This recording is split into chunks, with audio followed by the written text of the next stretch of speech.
Assalamualaikum warahmatullahi wabarakatuh. Hamdan syukranillah. Anak sekalian yang berbahagia, mudah-mudahan kalian semua hari ini selalu disehatkan oleh Allah Subhanahu wa taala. Dan untuk memulai pembelajaran pembahasan materi pendidikan agama Islam, kita akan mulai dengan materi tentang beriman kepada kitab-kitab Allah. Nah, berikut pengertian iman kepada kitab Allah, bahwa iman kepada kitab Allah adalah yaitu meyakini dengan sepenuh hati bahwa Allah Subhanahu wa taala telah menurunkan kitab suci sebagai penyempurna kitab Allah sebelumnya dan sebagai pedoman hidup manusia sampai akhir zaman nanti. Dalam agama Islam terdapat 4 kitab yang telah Allah turunkan melalui Nabi dan Rasulnya yang wajib diketahui, di antaranya yaitu kitab Taurat, kitab Zabur, kitab Injil, dan kitab Al-Quranul Karim. Nah, ini adalah dalil tentang iman kepada kitab Allah. Allah berfirman dalam surah Al-Maidah ayat 48, Bismillahirrahmanirrahim. Wa anzalna ilaikal kitaba bil haqqi musaddiqan lima baina yadayhi minal kitabi wal muhaiminan 'alaih. Fahkum bainahum bima anzalallah wa la tattabi' ahwa'ahum 'amma ja'aka minal haqq likullin ja'alna minkum syir'atan wa minhaja. Walau syaa Allah la ja'alakum ummatan wahidatan walakin yabluwakum fima atakum fastabiqul khairat innallaha marji'ukum jami'an wa yunabbi'ukum bima kuntum bihi takhtalifun. Yang artinya dan kami telah menurunkan kitab atau Al-Quran kepadamu. Ini ditujukan kepada Muhammad SAW dengan membawa kebenaran yang membenarkan kitab-kitab yang diturunkan sebelumnya dan menjaganya, maka putuskanlah perkara mereka menurut apa yang diturunkan Allah, dan janganlah engkau mengikuti keinginan mereka. Hadis Rasulullah SAW bersabda, taraktu fikum amrayni ma in tamassaktum fihima lan tadillu abadan kitaballahi wa sunnatar rasul. Kudikalkan untukmu 2 perkara atau pusaka, kalian tidak akan tersesat selama berpegang teguh kepada keduanya, yaitu Al-Quran dan Sunnah Rasulnya. Untuk lebih mengenal nama-nama kitab suci dan siapa saja Nabi dan Rasul penerima kitab-kitab Allah, maka simaklah penjelasan. Yang pertama, kitab Taurat. Ada berapa kitab yang Allah turunkan? Ada kitab Taurat, kitab Zabur, kitab Injil, dan kitab Al-Quranul Karim. Nah, kitab Taurat itu diturunkan kepada Nabi Musa alaihi salam, tahu sejarahnya dan diyakini keberadaannya. Yang kedua, Zabur, diturunkan kepada Nabi Daud salam. Injil kepada Nabi Isa alaihi salam, dan Al-Quranul Karim diturunkan kepada Nabi Muhammad sallallahu alaihi wasallam. Sejak Nabi Adam alaihissalam sampai Nabi Muhammad SAW, para Rasul datang untuk menyampaikan ajaran Allah Subhanahu wa taala kepada umatnya. Sebagai manusia biasa, para Rasul juga akan mengalami namanya kematian. Nah, sepeninggal para Rasul, umat manusia mengalami pergeseran akidah. Dengan diturunkannya kitab suci, maka umat manusia memiliki pedoman hidup. Al-Quran adalah kitab suci umat Islam yang diwahyukan oleh Allah Subhanahu wa taala melalui malaikat Jibril secara berangsur-angsur kepada Nabi Muhammad SAW. Al-Quran merupakan kitab suci terakhir yang menyempurnakan kitab sebelumnya.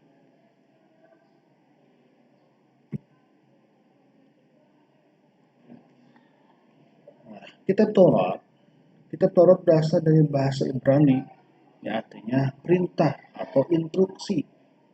Kitab Taurat merupakan salah satu dari 3 komponen yang terdapat dalam kitab Yahudi yang disebut Alkitab. 10 firman atau hukum yang berdasar atas keyakinan dan kewakilan. Kitab Jabur dalam Ibrani dikenal dengan sebuah mizmar yang artinya nyanyian rohani yang dianggap suci. Kitab Jabur berisi kumpulan ayat yang dianggap suci. Secara garis besar, Kitab Jabur nyanyian rohani.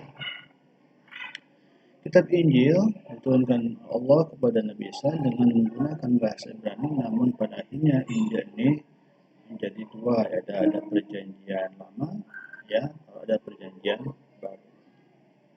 Al-Quran Al-Karim diturunkan oleh Muhammad SAW, ya, isi kandungan Al-Quran ini menghapus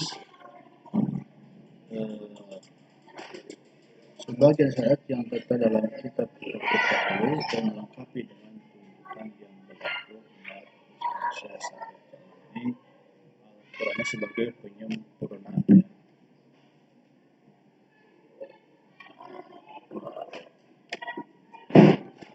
Nah, salah satu ayat yang menjelaskan tentang keberadaan kitab-kitab Allah selain Al-Quran, ya, dalam surah Al-A'la, dalam surah Al-Isra ayat 2, surah An-Nisa ayat 163, dan surah Al-Hadid ayat 20.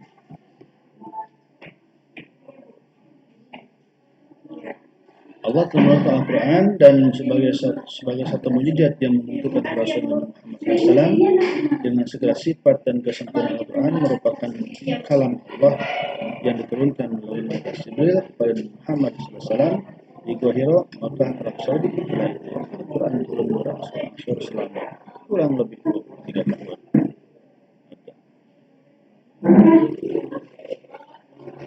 Nama-nama lain dari Al-Quran adalah Huda, Al-Furqan, Syifa, ya. Dan Syifa itu dalam Al-Quran dikatakan wa nazzalna Al-Qur'ana ma huwa syifa'un, dan maksud dapat obat. Syifa artinya obat, ya, penawar.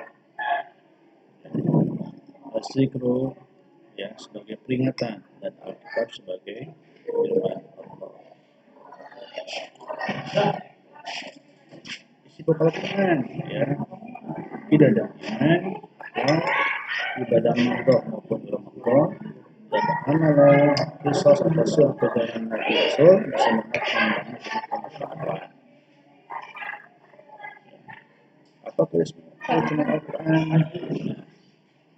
Al-Quran sebagai kitab suci yang terakhir dan terjamin keasliannya.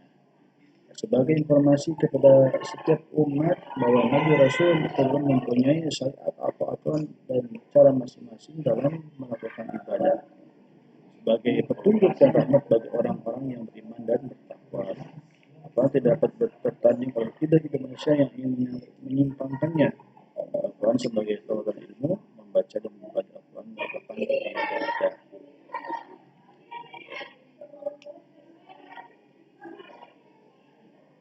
Menerapkan perilaku mulia, menjaga kemuliaan Al-Quran dengan cara menghormati, memuliakan, menunjukkan kitab Al-Quran, ya, awas sekali-kali kita melecehkan Al-Quran, menjadikan Al-Quran sebagai petunjuk dan pedoman hidup dan tidak sekali-kali berpedoman kepada selain Al-Quran, ya, menjadikan Al-Quran sebagai pedoman hidup kita supaya hidup tidak tersesat, ya. Berusaha membaca Al-Quran dalam segala kesempatan, kala suka maupun duka, kemudian belajar memahami arti dan isinya, ya. Baca Al-Quran, penting baca Al-Quran itu.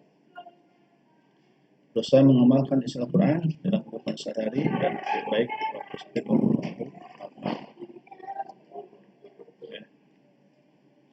Nah, demikian hari ini. Tetap jaga kesehatan, selalu berpikir dan beraktivitas positif. Jangan lupa dan tingkatkan ibadah kita kepada Allah, salah satunya dengan memperbanyak membaca Al-Quran. Sekian dari Bapak penjelasannya. Assalamualaikum warahmatullahi wabarakatuh.